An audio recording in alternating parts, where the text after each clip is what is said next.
Hi there, Lisa Scola Mullins, your favorite Georgia realtor. And today we're going to talk about first time home buyers and how to be successful at it. So, this might be for you, even if you're not a first time home buyer, but maybe it's been a long time since you bought your home and things have changed a little. So, a few tips that are going to help you move through this process very smoothly and help us get you into that home that you are going to love. Doing something for the first time, it's always a challenge. And the same goes with buying your first home. Whether it's you or maybe even you're helping somebody, or like I said, maybe you've been out of the home buying process for quite a long time. So these will just be refresher if that's the case, right? So, homeownership is a big deal. Okay. It's just not like it's a little purchase. It's something that, you're going to go out and do. And it's one of the biggest purchases that you're going to make of your life. That is why I'd like to do a little videos here and there with some tips to help the process run a little smoother. So, the first thing that you kind of really want to do when it comes to buying a home is check out your credit score. Okay. First thing you want to do, look at your credit score. If you don't know what that is, there are several places you can go to find it.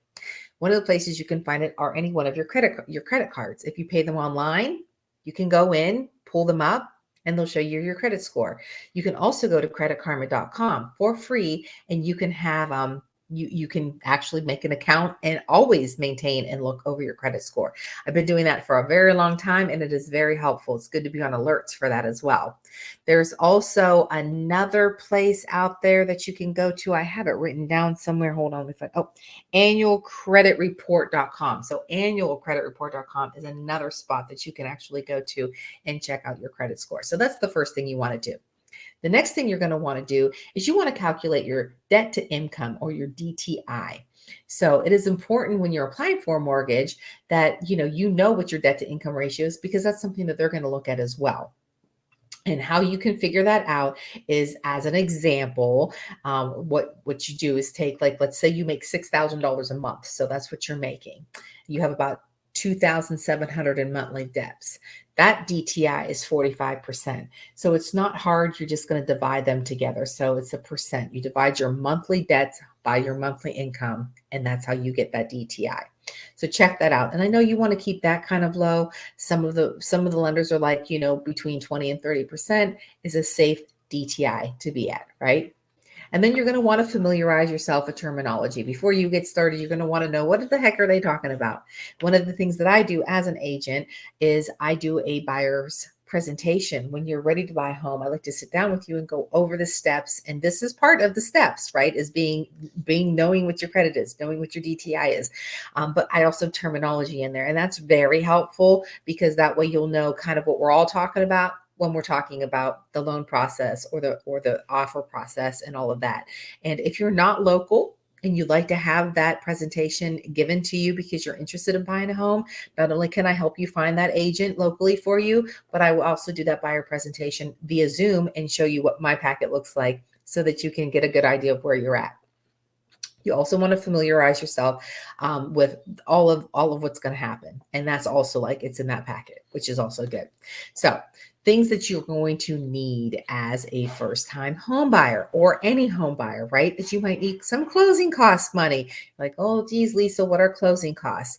Well, in addition to the cost of the home and maybe the little down payment that we'll talk about in a moment, you're also going to have things like the appraisal or the home inspection, credit reporting, the credit reporting, the title work, origination fees, and more stuff like that. Closing costs are typically 3 to 6% of the purchase price of your home. And that gives you a pretty good idea. And there's a couple different things that you can do with that. You can either pay those items up front or buy out of pocket, or you can have them added to your loan and then pay them as your loan. And that's something that, when it comes to closing costs on your home, that we can actually add a little bit to the price of the house that they're asking, if it looks as if it's going to appraise okay, and get that money back at the closing table to help you closing costs. And then everybody kind of wins, right?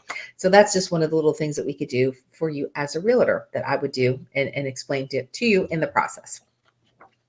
Let's see. The next thing you want to do is your down payment. Now, even though you can do a down payment of 3 or 5 or 10%, I think even conventional loans will allow you to do 3% now. If you don't do 20%, most of the time they're going to want PMI insurance, and they're going to be like, well, what is that, right? What is the PMI insurance, Lisa? So that is your private, it's private mortgage insurance. Write it down. It's your private mortgage insurance. So that's going to get added onto the price of your, every month that you're going to pay for that. And it can be a little more, it can definitely add to your payment amount. So sometimes it's better to save up front, but it's not you can still get a house without that 20% down. It's just something that once you get your home to a certain, the mortgage to a certain amount, like I think it's 20% that you've paid on it, you can get rid of that PMI. Don't quote me on any of that. I am not a lender. I'm a realtor. I'm just trying to give you some facts. So we can always definitely check with the lenders to get all of that information and make sure that it is correct. And then there's things that you don't have to worry, like things that you can qualify for when it comes to your loan and your loan qualifications, the ones that are out there. So there's FHA, conventional. You can get a VA loan if you're active military or retired, which is really nice. And that does help because you don't have to have your down payment money if you are. There's also USDA loans, and those are programs that people live in rural areas. And if you meet a certain criteria in your income qualifications, you may be able to get one of those lines as well. So as a first-time home buyer, the programs from Fannie Mae and Freddie Mac are government resources. So there are things out there that can help you with that down payment. So don't let that scare you from buying a home. Then at this point, you have those things together. You're ready to put in a competitive offer. You're showing up with a pre-approval. You have the money in the bank to get the house. You know what to expect once we get that offer accepted. And all of those things are going to help you. Not to mention the fact, if you are a first-time home buyer, you don't have a home to sell, which makes you even better in this market because there's no contingency on that. Now, if you do have a home to sell and it's just been a long time since you got a house, don't let that hold you back either. There are things we can do to get that house sold before you go and buy, or be in the process at the same time. That can kind of help you with that. But those are other videos, and we're not going to talk about that right now.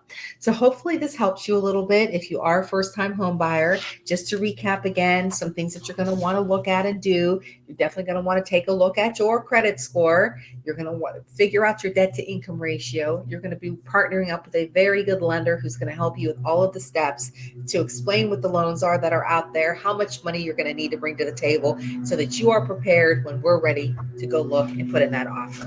Hopefully this helps you. Thank you so much for watching me again. Be sure to like and follow me so you don't miss any of my videos. And I hope I can catch you on any one of my social media links. You have a great day.